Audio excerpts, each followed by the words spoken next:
नमस्कार दोस्तों, स्वागत है आप सभी का आपके अपने YouTube channel all exam guide गुरु पर। दोस्तों जीके आपने पढ़ के रखी है, एग्जाम के लिए रेडी है। मैं आपसे इस वीडियो में 40 क्वेश्चंस के जीके पूछूंगा और इसमें से आपको 20% स्कोर शेयर करना है, अपना गेन करना है।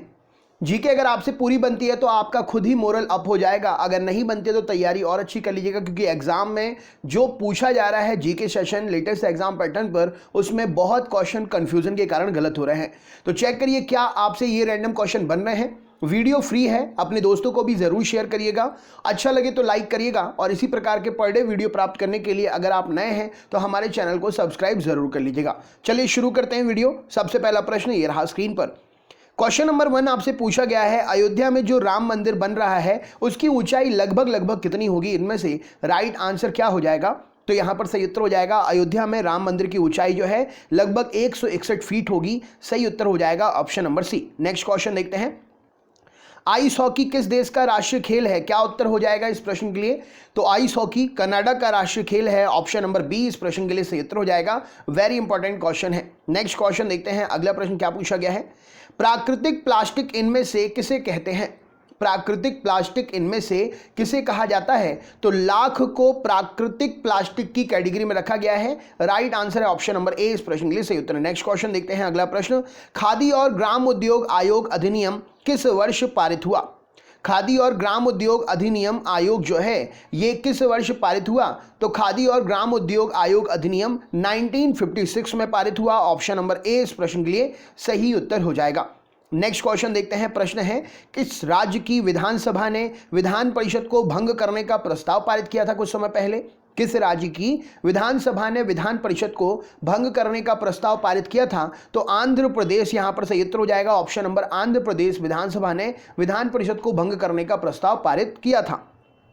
अगला प्रश्न है, जब उत्पादन शून्य के बराबर होता है तो परिवर्तनशील लागत कैसी हो जाती है? जब उत्पादन शून्य के बराबर होता है तो परिवर्तनशील लागत कैसी हो जाती है? तो जब उत्पादन में पैसा लगेगा ही नहीं तो लागत भी शून्य हो जाएगी। तो राइट आंसर हो जाएगा ऑप्शन नंबर बी इस प्रश्न के लिए सही उत्तर हो जाएगा, शून्य हो जाएगी। नेक्स्ट क्वेश्चन देखते हैं, निम्न में से सुनामी नाम किसे दिया गया है? राइट आंसर क्या हो जाएगा बताइए? सुनामी नाम इनमें से किसे दिया गया है? तो सुनामी समुद्र के नीचे जो तरंगें उठती हैं उन्हें नाम दिया गया है। ऑप्शन नंबर डी इस प्रश्न के लिए सही उत्तर हो जाएगा। नेक्स्ट क्वेश्चन देखते हैं, प्रश्न है, बंगाल में द्वैध शासन तंत्र की शुरुआत किसने की थी? बंगाल में द्वैध शासन तंत्र की शुरुआत किसने की थी? तो राइट आंसर हो जाएगा Robert Clive. Option number A इस प्रश्न के लिए सही उत्तर हो जाएगा। बंगाल में द्वैध शासन तंत्र की शुरुआत रॉबर्ट क्लाइव ने की थी। अगला क्वेश्चन देख लेते हैं, भारत के विभाजन के बाद संविधान सभा में सदस्यों की संख्या कितनी थी? भारत के विभाजन के बाद संविधान सभा में सदस्यों की संख्या कितनी थी? तो यहां पर सही उत्तर हो जाएगा, भारत के विभाजन के बाद संसद में संविधान में सदस्यों की संख्या जो कितनी रह गई थी? 299। ऑप्शन नंबर बी इस प्रश्न के लिए सही उत्तर हो जाएगा 299। नेक्स्ट क्वेश्चन देखते हैं, प्रश्न है, पूंजी व्यय में पर्याप्त वृद्धि या राजस्व घाटा किसकी वजह से बनता है? पूंजी व्यय में पर्याप्त वृद्धि या राजस्व घाटा किसकी वजह से बनता है? तो यह राजकोषीय घाटे की वजह से बनता है। ऑप्शन नंबर राजकोषीय घाटा इस प्रश्न के लिए सही उत्तर हो जाएगा। नेक्स्ट क्वेश्चन देखते हैं, भारत के विभाजन के बाद संविधान सभा में सदस्यों की संख्या कितनी रह गई थी? तो अभी हमने पढ़ा 299 सदस्य संख्या रह गई थी। नेक्स्ट क्वेश्चन देखते हैं, प्रश्न है, निम्न में से किस अनुच्छेद के अंतर्गत भारत का एक राष्ट्रपति होगा? ये जानकारी मिलती है। तो भारत के राष्ट्रपति के संबंधित जो अनुच्छेद है, राइट आंसर हो जाएगा अनुच्छेद 52। तो अनुच्छेद 52 के अंतर्गत भारत में एक राष्ट्रपति होगा, ऐसा संविधान में प्रावधान है। नेक्स्ट क्वेश्चन, राज्यसभा का पहला सत्र कब आमंत्रित किया गया था? राज्यसभा का पहला सत्र जो है कब आमंत्रित किया गया था? तो 13 मई 1952 को। ऑप्शन नंबर सी यहां पर सही उत्तर हो जाएगा, राज्यसभा का पहला सत्र आमंत्रित किया गया था 13 मई 1952 इस प्रश्न के लिए सही उत्तर है। नेक्स्ट क्वेश्चन, निम्नलिखित में से राज्य लोक सेवा आयोग के सदस्यों की नियुक्ति कौन करता है? निम्न में से राज्य लोक सेवा आयोग के सदस्यों की नियुक्ति कौन करता है? तो राज्यपाल साहब इस प्रश्न के लिए सही उत्तर हो जाएगा। राज्य लोक सेवा आयोग के सदस्यों की नियुक्ति राज्यपाल साहब करते हैं, सही उत्तर हो जाएगा। नेक्स्ट क्वेश्चन देखते हैं, प्रश्न है, राष्ट्रपति देश में आपात स्थिति की घोषणा किसके लिखित परामर्श प्राप्त करने के बाद ही कर सकता है? राष्ट्रपति देश में आपात स्थिति की घोषणा किसके लिखित परामर्श के प्राप्त होने के बाद ही कर सकता है? तो संघीय मंत्रिमंडल के परामर्श लिखित परामर्श प्राप्त होने के बाद ही घोषणा कर सकता है आपात स्थिति की। नेक्स्ट क्वेश्चन देखते हैं। प्रश्न है, किसी राज्य के विधान परिषद की स्थापना और समाप्ति का प्रावधान भारतीय संविधान के किस अनुच्छेद में है? किसी राज्य के विधान परिषद की स्थापना और समाप्ति का प्रावधान भारतीय संविधान के किस अनुच्छेद में है? तो किसी राज्य के विधान परिषद की स्थापना और समाप्ति का प्रावधान अनुच्छेद 169 में मिलता है। राइट आंसर है ऑप्शन नंबर बी, इस प्रश्न के लिए सही उत्तर हो जाएगा अनुच्छेद 169 इस प्रश्न के लिए सही उत्तर है। नेक्स्ट क्वेश्चन देखते हैं। प्रश्न है, वह प्रधानमंत्री कौन है जिन्होंने अपने कार्यकाल के दौरान संसद अधिवेशन सत्र में भाग नहीं लिया था? वह प्रधानमंत्री कौन है जिन्होंने अपने कार्यकाल के दौरान संसद अधिवेशन सत्र में भाग नहीं लिया था? तो चौधरी चरण Singh ji, option number D, एकमात्र ऐसे प्रधानमंत्री हैं जिन्होंने अपने कार्यकाल के दौरान संसद अधिवेशन सत्र में भाग नहीं लिया था। नेक्स्ट क्वेश्चन देखते हैं। लोकसभा अध्यक्ष तथा राज्यसभापति के वेतन और भत्ते कौन निर्धारित करता है? लोकसभा अध्यक्ष और राज्यसभा सभापति के वेतन और भत्ते कौन निर्धारित करता है? तो यहां पर सही उत्तर हो जाएगा संसद उनके वेतन और भत्ते निर्धारित करती है। राइट आंसर हो जाएगा। नेक्स्ट क्वेश्चन देखते हैं। प्रश्न है, निम्न में से संसद की लोक लेखा समिति का अध्यक्ष नियुक्त किसके द्वारा किया जाता है? संसद की लोक लेखा समिति का अध्यक्ष किसके द्वारा नियुक्त किया जाता है? तो लोकसभा अध्यक्ष के द्वारा। ऑप्शन नंबर ए यहां पर सही उत्तर हो जाएगा।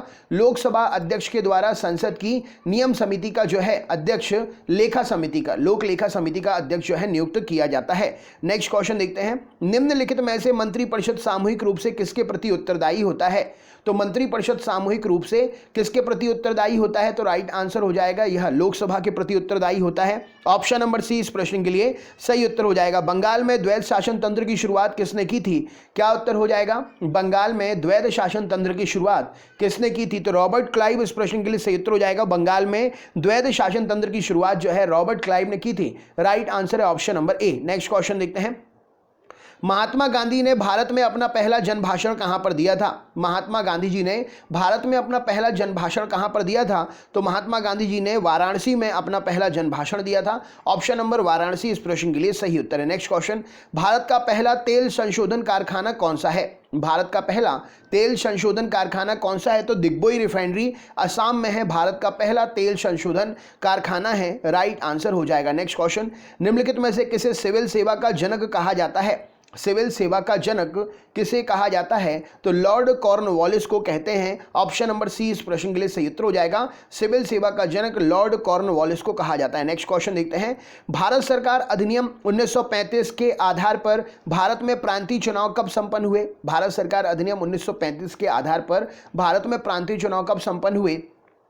तो 1937 में भारतीय प्रांतीय चुनाव संपन्न हुए थे। राइट आंसर हो जाएगा। नेक्स्ट क्वेश्चन, भारत की कोकिला किसे कहा जाता है? भारत की कोकिला किसे कहा जाता है? तो Sarojini Naidu ji, option number A यहां पर सही उत्तर हो जाएगा।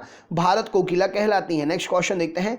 वेदों की ओर लौटो नारा किसने दिया था? वेदों की ओर लौटो नारा किसने दिया था? तो स्वामी दयानंद सरस्वती जी इस प्रश्न के लिए सही उत्तर हो जाएगा। वेदों की ओर लौटो नारा स्वामी दयानंद सरस्वती जी ने दिया था। राइट आंसर हो जाएगा। नेक्स्ट क्वेश्चन देखते हैं। निम्न में से फूट डालो और राज करो की नीति किसने अपनाई थी? क्या उत्तर हो जाएगा? तो फूट डालो और राज करो की नीति लॉर्ड कर्जन ने अपनाई थी। ऑप्शन नंबर सी इस प्रश्न के लिए सही उत्तर हो जाएगा। लॉर्ड कर्जन इस प्रश्न के लिए सही उत्तर है। निम्न में से सबसे प्राचीन एवं प्रमाणिक पुराण कौन सा है? निम्न में से सबसे प्राचीन और प्रमाणिक पुराण कौन सा है? तो मत्स्य पुराण इस प्रश्न के लिए सही उत्तर हो जाएगा। सबसे प्राचीन और प्रमाणिक पुराण है मत्स्य पुराण, इस प्रश्न का सही उत्तर हो जाएगा। नेक्स्ट क्वेश्चन, भारत में सबसे पहला सूती वस्त्र मिल किस शहर में स्थापित हुआ था? तो भारत में सबसे पहला सूती वस्त्र मिल जो है मुंबई शहर में स्थापित हुआ था। ऑप्शन नंबर मुंबई शहर इस प्रश्न के लिए सही उत्तर हो जाएगा। नेक्स्ट क्वेश्चन देखते हैं। आइस हॉकी किस देश का राष्ट्रीय खेल है? क्या उत्तर हो जाएगा? तो आइस हॉकी जो है कनाडा का राष्ट्रीय खेल है। ऑप्शन नंबर बी इस प्रश्न के लिए सही उत्तर है। नेक्स्ट क्वेश्चन देखते हैं। निम्न में से एथलेटिक्स चैंपियनशिप 2019 की पदक तालिका में भारत कौन से नंबर पर रहा था? तो एथलेटिक्स चैंपियनशिप की पदक तालिका में भारत जो है चौथे नंबर पर था। ऑप्शन नंबर डी इस प्रश्न के लिए सही उत्तर हो जाएगा। मान बुकर पुरस्कार 2019 से किसे सम्मानित किया गया था? राइट आंसर क्या है? तो मान बुकर पुरस्कार 2019 से जोखा अलार्थी को सम्मानित किया गया था। ऑप्शन नंबर ए इस प्रश्न के लिए सही उत्तर है। नेक्स्ट क्वेश्चन, भारत में आखिरी बार एशियन गेम्स कब आयोजित हुए थे? भारत में आखिरी बार एशियन गेम्स कब आयोजित हुए थे? तो 1982 में। ऑप्शन नंबर बी यहां पर सही उत्तर हो जाएगा। भारत में आखिरी बार एशियन गेम्स 1982 में आयोजित हुए थे। नेक्स्ट क्वेश्चन देखते हैं, प्रश्न क्या है। हाल ही में आईसीसी महिला क्रिकेट ऑफ द ईयर का खिताब किसे दिया गया? तो आईसीसी महिला क्रिकेट ऑफ द ईयर का खिताब जो है स्मृति मंधाना जी को दिया गया है। ऑप्शन नंबर स्मृति मंधाना सही उत्तर हो जाएगा। नेक्स्ट क्वेश्चन, एशियाई आधारभूत संरचना निवेश बैंक का मुख्यालय किस शहर में स्थित है? एशियाई आधारभूत संरचना निवेश बैंक का मुख्यालय किस शहर में स्थित है? तो बीजिंग में है ये। राइट आंसर हो जाएगा ऑप्शन नंबर डी इस प्रश्न के लिए सही उत्तर है। नेक्स्ट क्वेश्चन देखते हैं, भारत का सबसे बड़ा उद्योग निम्न में से कौन सा उद्योग है? भारत का सबसे बड़ा उद्योग इनमें से कपड़ा उद्योग है। राइट आंसर हो जाएगा ऑप्शन नंबर कपड़ा उद्योग इस प्रश्न के लिए सही उत्तर है। नेक्स्ट क्वेश्चन देखते हैं, इनमें से किस बैंक की टैगलाइन बढ़ती का नाम जिंदगी है? इनमें से किस बैंक की टैगलाइन बढ़ती का नाम जिंदगी है? तो एक्सिस बैंक जो है इसकी टैगलाइन है बढ़ती का नाम जिंदगी। नेक्स्ट क्वेश्चन देखते हैं, प्रश्न है, इनमें से निफ्टी किससे संबंधित है? राइट आंसर क्या हो जाएगा? तो निफ्टी जो है नेशनल स्टॉक एक्सचेंज सूचकांक है। राइट आंसर हो जाएगा नेशनल स्टॉक एक्सचेंज सूचकांक ऑप्शन नंबर डी प्रश्न का सही उत्तर है। नेक्स्ट क्वेश्चन देखते हैं, इलाहाबाद बैंक का मुख्यालय कहां पर है? क्या उत्तर हो जाएगा? तो इलाहाबाद बैंक का मुख्यालय जो है कलकत्ता में स्थित है। राइट आंसर हो जाएगा ऑप्शन नंबर डी यहां पर सही उत्तर हो जाएगा। दोस्तों इलाहाबाद का नाम चेंज कर दिया है, इलाहाबाद का नया नाम क्या रखा गया है? कमेंट बॉक्स में अगर आपको आंसर पता है तो जरूर शेयर करें। वीडियो अच्छा लगा तो लाइक करिएगा, चैनल पर नए तो सब्सक्राइब कर लीजिएगा। वीडियो फ्री है, अपने दोस्तों को जरूर शेयर करिएगा, आपके दोस्त जरूर देखेंगे। मिलते हैं अगले वीडियो में। बहुत बहुत धन्यवाद, आपका दिन शुभ हो।